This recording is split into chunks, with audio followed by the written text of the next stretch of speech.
ನನಗೆ ಇಷ್ಟ ದಿನ ನಾನು ಫೋನಲ್ಲಿ ಬರ್ತಾ ಇದ್ದೀನಿ ಅನ್ನೋದೇ ಗೊತ್ತಿರ್ಲಿಲ್ಲ. ನಮ್ಮ ಅಜ್ಜಿ ಹೇಳಿದ್ಮೇಲೆ ಗೊತ್ತಾಗಿದ್ದು.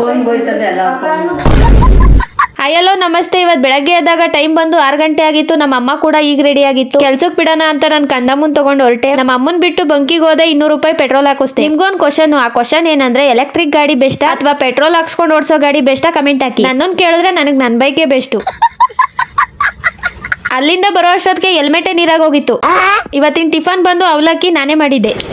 ಹಾಗೆ ನೋಡ್ತಾ ನೋಡ್ತಾ ನಮ್ಮ ಅಜ್ಜಿ ಕೂಡ ಬಂದ್ರು. ಜೊತೆಗೆ ಈ ಚೀಲಗಳನ್ನು ಕೂಡ ತಂದ್ರು. ನಮ್ಮನೆ ಚಿಕ್ಕ ಸಾಹೇಬ್ರು ಮನೆ ಒಳಗೆ ಈಗ ಎಂಟ್ರಿ ಆಗ್ತಾ ಇದ್ರು. ನಮ್ ಟಾಮಣ್ಣ ನಮ್ಮ ಅಜ್ಜಿನ ಇವಾಗ ನೋಡ್ತಿದ್ದ. ಯಾರ್ಯಾರು ಬರ್ತಾರೋ ಮರೆ ಈ ಮನ್ಯಾಗ? ನಮ್ಮ ಅಜ್ಜಿಗೆ ಅವ್ರ ಊರವರು ನಿಮ್ಮ ಅಮ್ಮಗಳು ಫೋನಲ್ಲಿ ಬರ್ತಾಳೆ ಅಂತ ಹೇಳಿದ್ಕೆ ನಮ್ಮ ಅಜ್ಜಿ ನನಗೆ ಈಗ ಹೇಳ್ತಿತ್ತು.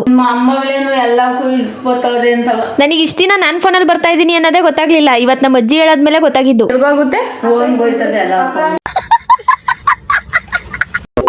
ಸಮಯ ಸಂಜೆ ಆಗಿತ್ತು. ನೀರ್ ಬಿಟ್ಟಿದ್ರು ಅಂತ ಮೋಟರ್ ಆನ್ ಮಾಡಿದೆ. ಇದು ನೋಡ್ಕೊಳ್ಳೋ ಸಲುವಾಗಿ ಪಟ್ಪಟ ಅಂತ ಮೆಟ್ಲತ್ಕೊಂಡು ಮೇಲಕ್ ಬಂದೆ. ಇಲ್ಲಿ ಬಂದ್ ನೋಡಿದ್ರೆ ಈ ಬಲ್ಪ್ ಈಗಾಡ್ತಿತ್ತು.